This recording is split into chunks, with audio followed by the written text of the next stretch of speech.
They are there to make sure everyone gets their fair chance, make sure everyone can live that American dream.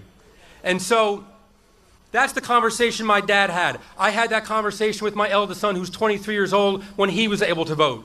And I look forward to having that conversation with my 5-year-old and my 7-year-old when they are able to vote.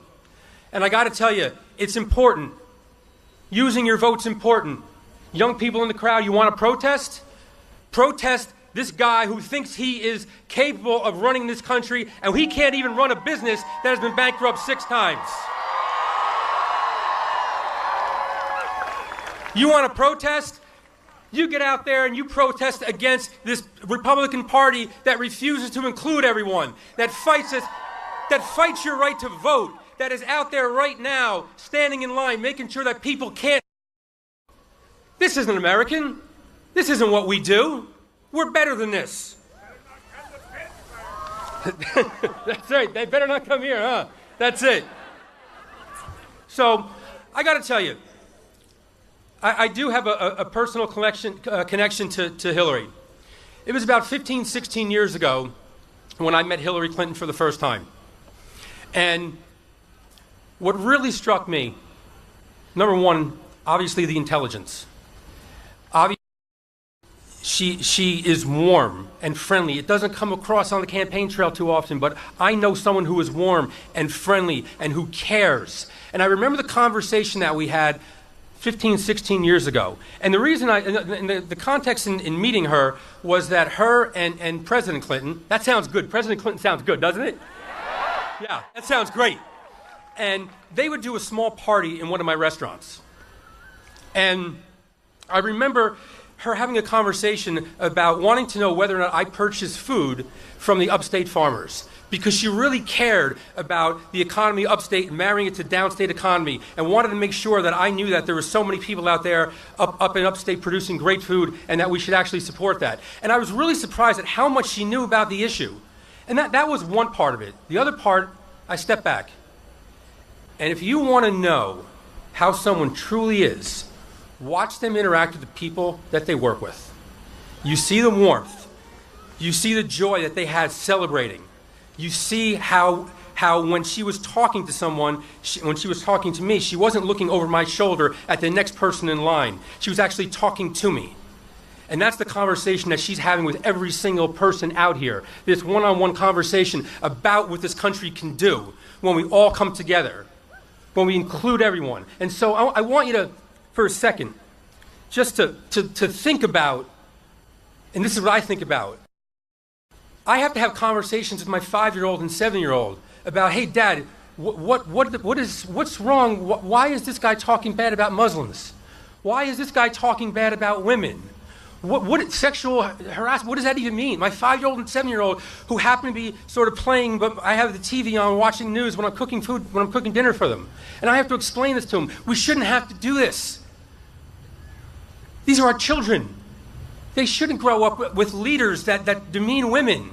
They shouldn't grow up with people who go after a Gold Star family, the mother of someone who gave their life for our country, and you're going to speak badly about them. That's not our America. That's not it. So look at these flags here. Look at these flags here. Look at them. Red, white, and blue.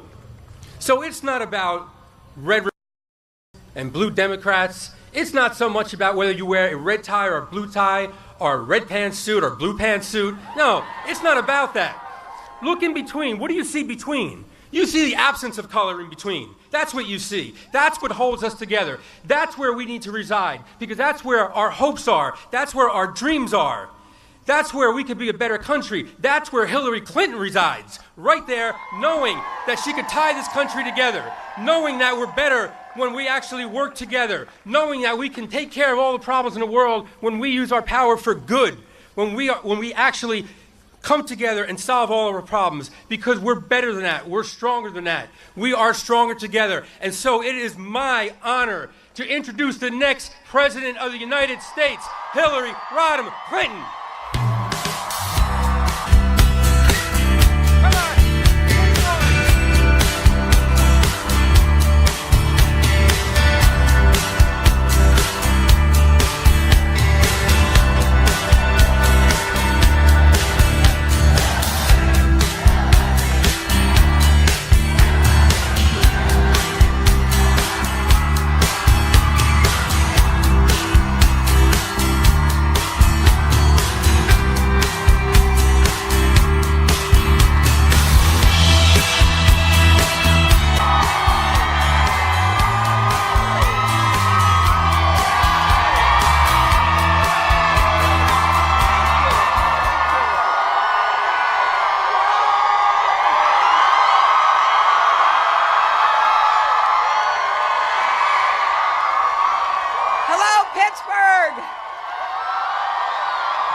It's great to be here at this extraordinary time in our country's history, at this great university, to have a chance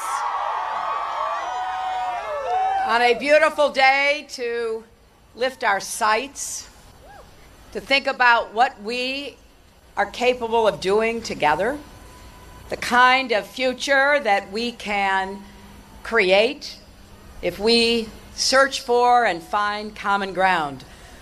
And it is thrilling to have traveled across our country to see the hopefulness, to talk about the positive changes that are occurring, to really see America at its best.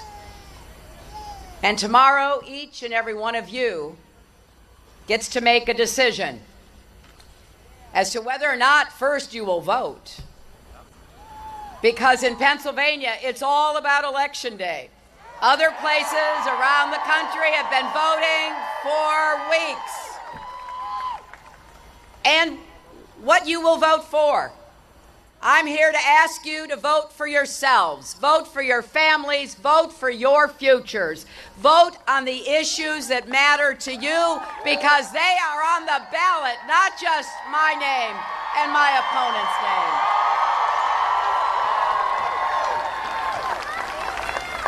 I want to thank Tom Colicchio for coming out here. He's in the middle of opening another one of his great restaurants, but he said he's got these two small kids and he just had to come and be part of lifting up this election and creating the kind of commitment that will bring a record-breaking number of Americans to vote. We are on the path to see more Americans vote than we have ever seen in our history.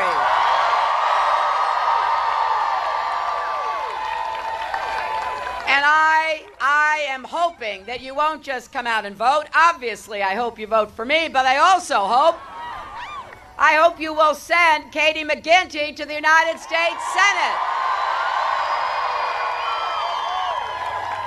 We've got some great elected officials here, and I want to recognize Congressman Mike Doyle, County Executive Rich Fitzgerald, from Pittsburgh, Mayor Bill Peduto, from Braddock, PA, Mayor John Fetterman.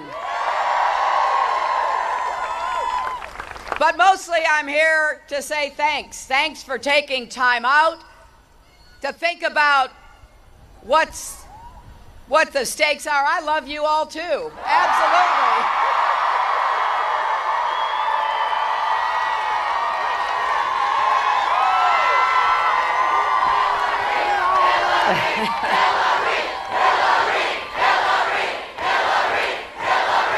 So, for those who are still making up your minds or thinking maybe it's not worth voting at all, let me just say the choice in this election could not be clearer. It really is between division or unity, between strong and steady leadership or a loose cannon, between an economy that works for everyone, not just those at the top, and an economy that is set up and run for those at the top. Now, I have spent my public career fighting for kids and families and standing up for our country. And if you give me the privilege of your vote tomorrow, that is what I will do every single day of my presidency. I will get up in the White House and I will think about what I can do that day to knock down barriers, to create opportunities so that you have the chance to fulfill your own dreams. You see, I believe America's best days are still ahead of us. Now, that doesn't mean we don't have to work for it, because we do. That doesn't mean that we can just expect it to happen as kind of a birthright. But I really believe that. I would not have worked for 18 months, traveled across our country, thought as hard as I have about what we need to do and how to do it together, proudly stand up and defend the legacy of President Obama, which has given our country progress in the right direction. If I did not believe with all my heart that we could do this, right? We can do this. We don't have to accept a dark and divisive vision for America. Tomorrow you can vote for a hopeful, inclusive, big-hearted America. And our core values are being tested in this election. And I know that people are frustrated. A lot of people feel left out and left behind. There's fear, even anger in our country. But I've got to say, anger is not a plan, my friends. If we're going to harness our energy and try to overcome our problems, then we got to start talking to each other again. And we have to get good ideas wherever they come from. Last night, I was in Manchester, New Hampshire, and I was with Khizr Khan, whose son, Captain Khan, was killed while serving in Iraq. You might remember him from the Democratic Convention. He was not a man to be on the stage of a political convention, but when he heard my opponent say what he said about Muslims, and he looked at the flag that had been draped on his son's coffin, he felt compelled to speak out. He spoke powerfully about what America means to him and how we have to defend our values and our Constitution. As he said last night, his son, serving in the United States Army with his unit, saw something suspicious, moved toward it to check it out, telling his men to stay behind. And when the car exploded, he lost his life. The Bronze Star and the Purple. But as Mr. Khan said, when you listen to all of the people that my opponent has insulted and denigrated, would there be a place in Donald Trump's America for Captain Khan? The Khan family gives me hope because they truly believe in the values of the country of ours. And they have stood up holding the Constitution as he did at the to say, people around the world, cherish this Constitution, believe in our values, source of hope for billions of people. We will never, ever let that go, and we will someone rip it away in the kind of negative, divisive, hateful campaign that we have seen in this election.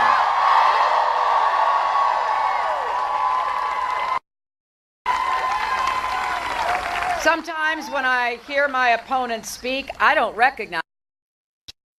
That doesn't mean we don't have problems and challenges. It doesn't mean that to do more to help our country get better economic opportunities. Of course we do.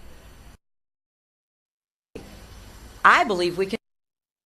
I love our country, the American people. I know what we are capable of.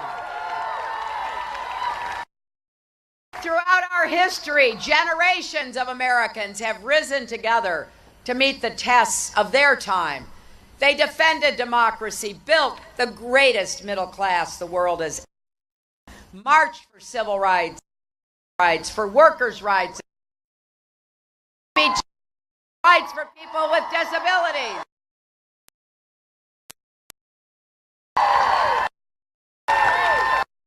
We face the test Will we be coming together as a nation, getting further apart? Will we set goals that all of us meet? Will we turn on each other and pit one group of Americans against another? Now, our names will be on the ballot tomorrow, but those values and you care about will be there too. What kind of country do we want? And I particularly think about this for young people. As I look at see so many other Americans who deserve the same opportunities and this many of us were given. We will make sure they are available, because if you think about what it takes to have a thriving America, it comes down to a couple of keys. If you believe that America thrives when the middle class, then you have to vote. We're going to make the biggest investment in good-paying jobs since World War II. Jobs in infrastructure, small business, clean energy, advanced manufacturing. We're going to actually deliver on that, unlike my opponent who makes his products mostly over Chinese steel and aluminum. What's made by American steel workers right here in Pennsylvania. In America, and we're especially going to invest in communities that are left out. Stand up for the rising across America. Economy as I do, then it's a national, because nobody who works full still be in poverty. And we're going to do more to support working families with affordable child pay. Will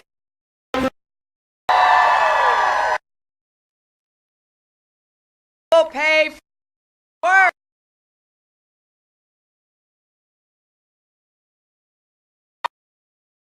I got to tell you, this always got the biggest applause ever, because no, it's not fair. But it's also a sister or a daughter working, you don't want her, do you?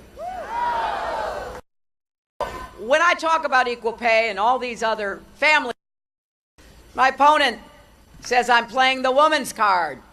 Well, you know what I say? Feel me.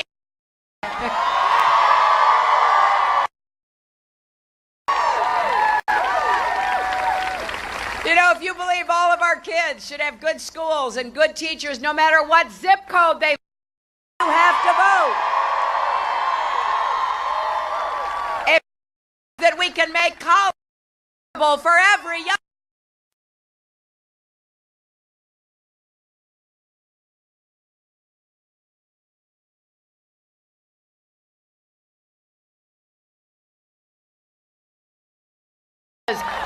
insults.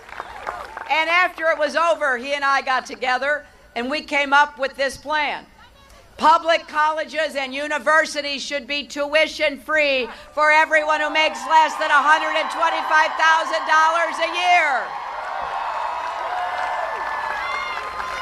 And it should be debt free for everyone else. I don't think you should go into this massive debt to get your education. It's good for you. It's good for your families. It's good for our country. And we're going to make it affordable for everyone. And for the millions of Americans already struggling with student debt, we're going to ease that burden. We're going to get those interest rates down. We're going to give you a different way of repaying it as a percentage of your income, not tied to a 6, 8, 10% interest rate. And you're never going to have to pay more than you can afford. You see, I think there are a lot of positive things to get excited about. And I think the agenda we've put forth in this campaign is one that will really give everybody hope.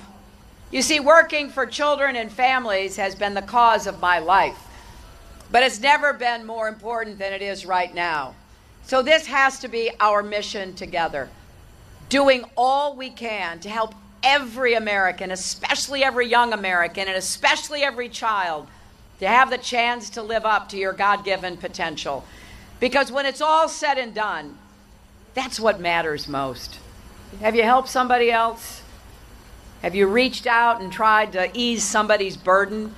We do it individually. My mother got through a neglected, abandoned childhood because people showed her kindness. Her own parents didn't want her, her grandparents didn't want her, but that first grade teacher who saw she had nothing to eat brought extra food every single day to make sure my mother had something to eat. And when she was 14 and had to go out and find a job to support herself and got a job as a maid and a babysitter in somebody's home, she was just relieved that she had a place to live and that she could support herself. But the mother of that home understood my mom wanted to go to high school.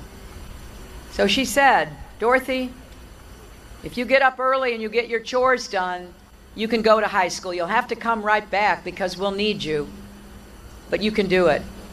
Now look, that sounds harsh to our ears, telling a 14-year-old, okay, you can go to high school, but you got to come right back and you have to work on both sides of it. But to my mother, it was a blessing. So when I think about what so many people have gone through to give us the opportunities that we have had, and I'm speaking for myself, my mother gave me the resilience, the grit, the get up and go. She told me everybody gets knocked down. What matters is whether you get back up.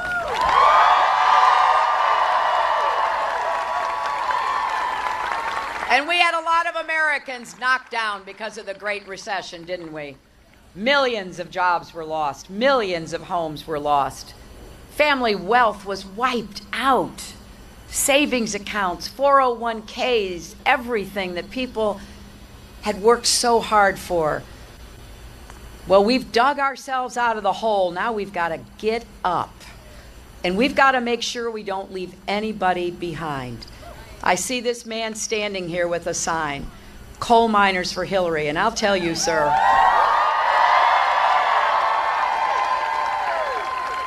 I know how hard times are.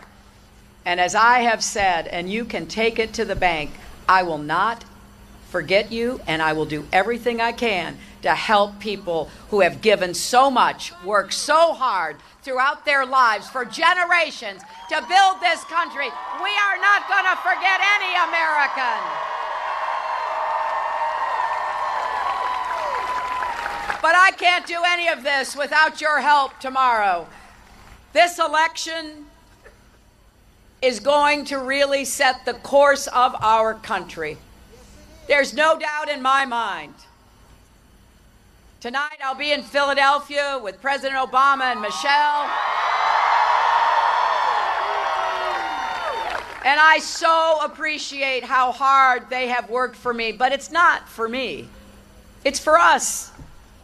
You know, when President Obama came into office, put yourself in his shoes, this young, dynamic, first African American elected to become president of the United States. And what does he find? He finds the worst financial crisis since the Great Depression. That's what he finds. Wow, those were hard, hard times. I don't think he gets the credit he deserves for making sure we didn't go even deeper into the ditch we were in. But make no mistake, there were reasons we ended up in that ditch. It didn't happen by accident. We had huge tax cuts on the wealthy. The administration in office took their eyes off the financial markets. And we know what happened. They ignored the pressures in the mortgage markets, and we know what happened. Elections have consequences for everything we care about. And that's why we've got to have each and every one of you put down your stake in our future. If the lines are long tomorrow, please wait. In early voting, we have had people waiting in line for 2 and 3 hours.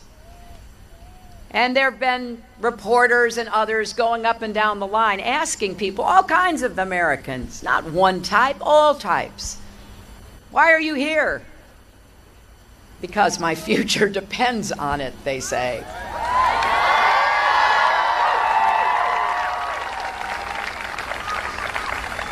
So tomorrow is the election, but that is just the beginning. We have to heal this country. We have to bring people together, listen and respect each other. Now, I know it's unusual for somebody running for president to say this. I started saying this months ago because I literally was meeting people who were scared by what they were hearing in the election. You know, I've known a lot of the Republicans who've run for president, been elected president in recent history. I didn't agree with them on everything, obviously. We had our differences. But I didn't doubt that they were fit to serve as president. This election's different. This person is temperamentally unqualified, experientially unqualified to be president and commander-in-chief. And so many people know that. So I think we do need some more love and kindness, right? We have got to rise above all of this hate-filled rhetoric, all of these insults and scapegoating and finger-pointing and insulting. I want to be the president for all Americans, not just some. I want to be the president for Democrats, Republicans, and independents. I want to be the president for those who vote for me and those who vote against me. I want to represent everybody. Because I know we have a role to play in building a better future. So it starts tomorrow. If you don't know where to vote, go to iwillvote.com. You can get all the information you need. The polls will be open from 7 a.m. to 8 p.m. We are on track, as I said, to have a huge turnout. But we can only do that if all of you make up your minds. You bring your friends, everybody you know, to make sure your voices are heard. This is a historic election, and we're going to do everything we can, not only to win, but then immediately to get to work. And I especially invite anyone who wants to volunteer for the next 24 hours. Go to HillaryClinton.com, text JOIN, J-O-I-N, to 47246. Stop by one of our offices. We would love to see you. Because when your kids and your grandkids ask you in the future what you did in 2016 when everything was on the line, you'll be able to say you voted for a stronger, fairer, better America where we build bridges, not walls. And where we finally bring and for all that love trumps hate. Thank you.